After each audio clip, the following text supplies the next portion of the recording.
जय वंदे मातरम। आपको पता है एक आदमी के अंदर शर्म होना बहुत ज्यादा जरूरी है। अगर उसके अंदर शर्म नहीं होगी ना तो आप उसको समझा नहीं सकते कि वो कितना गलत काम कर रहा है। मतलब अगर किसी इंसान में शर्म नहीं है और वो कीचड़ में लौट रहा है, वो गोबर में अपना मुंह लपेट रहा है, तो आप उसको कैसे समझाएंगे कि भाई तू गलत कर रहा है?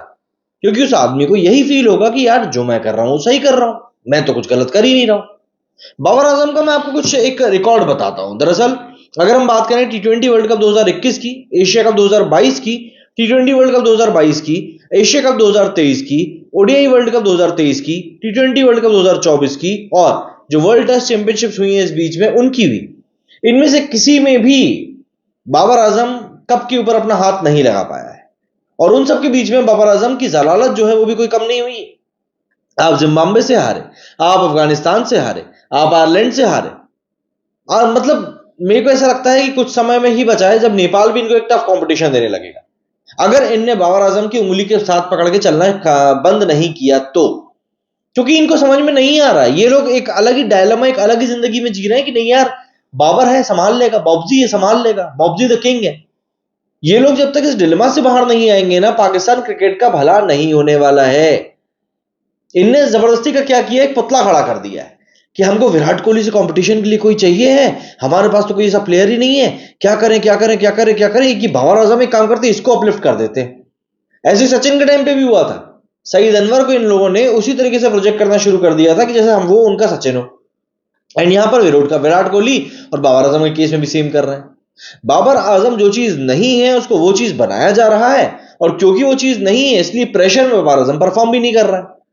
भाई जब तूने ओडीआई वर्ल्ड कप के बाद में कप्तानी ही छोड़ के बोली थी कि मुझको तो मेरी बैटिंग के ऊपर फोकस करना है, तो क्या 2 महीने में तूने पूरा फोकस गेन कर लिया?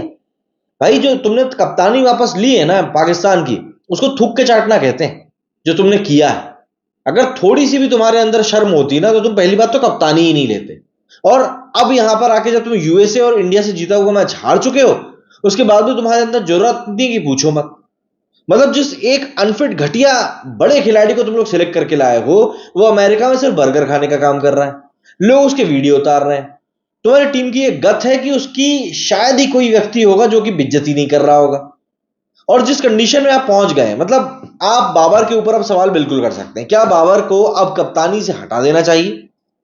अगर आप मेरे जवाब माने तो मैं तो ये कहूंगा कि ना सिर्फ बाबर को खुद इस्तीफा देना चाहिए, बल्कि कम से कम उसको 6 से 8 महीने का एक ब्रेक भी लेना चाहिए कि भैया अब मैं सीधे चैंपियंस ट्रॉफी में ही आऊंगा जिससे कि मैं फ्रेश तरीके से वहां पर खेलूं।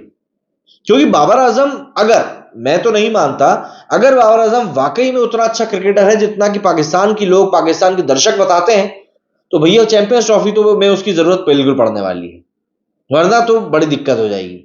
मतलब तुमने एक मैच इंडिया को 10 विकेट से हरा दिया, उसके ऊपर तुम इतना खरगोशे से उछल रहे हो जैसे पता नहीं तुमने क्या अचीव कर लिया। और इसी बात से पता चलता है कि क्यों इंडिया वाले खुद को तुम्हारे अब्बा अब्बा जान बोलते हैं।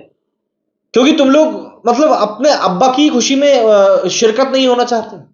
तुम बस चाहते हो कि अगर हमारा बाप उस कमरे में गया तो हम वहां से बाहर निकल जाए, अगर हमारा बाप उस कमरे में गया तो हम वहां से ही बाहर निकल जाए। और यहां पर भी तुमने यही किया। तुम्हारा अब्बा सुपर 8 में क्या पहुंच गया, तुम बाहर हो गए।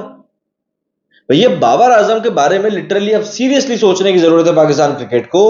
क्योंकि जिस तरीके से बाबर आजम आगे बढ़ रहा है, इस तरीके से तो पाकिस्तान क्रिकेट कहीं भी नहीं जाने वाला। और अगर आप ये एक्सपेक्ट कर रहे हो कि नहीं पाकिस्तान ऐसे भी आगे बढ़ सकता है, तो फिर वही बात आ जाती है कि आप एक डिलेमा में हो और आप उससे बाहर नहीं निकलने वाले। क्योंकि देखिए जिस तरीके से बाबर आजम को अप्रोच करना चाहिए चीजों को, उस तरीके से वो नहीं कर रहे।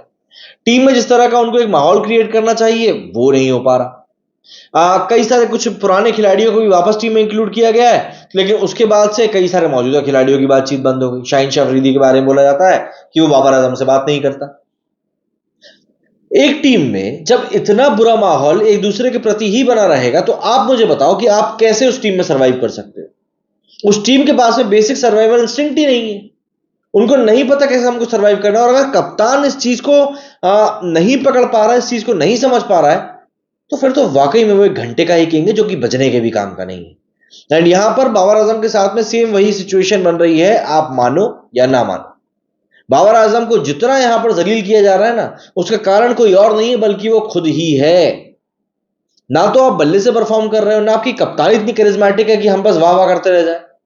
रोहित शर्मा खुद अभी वर्ल्ड कप में उतना अच्छा नहीं चल रहा है, लेकिन बंदे ने अपनी कप्तानी से इतना ज्यादा इंप्रेस कर दिया है लोगों को कि बस लोग अभी भी रोहित की उतनी वाहवाही कर रहे हैं। अरे विराट कोहली का फेलियर छुप गया भैया, क्योंकि इंडिया जीत रहा है।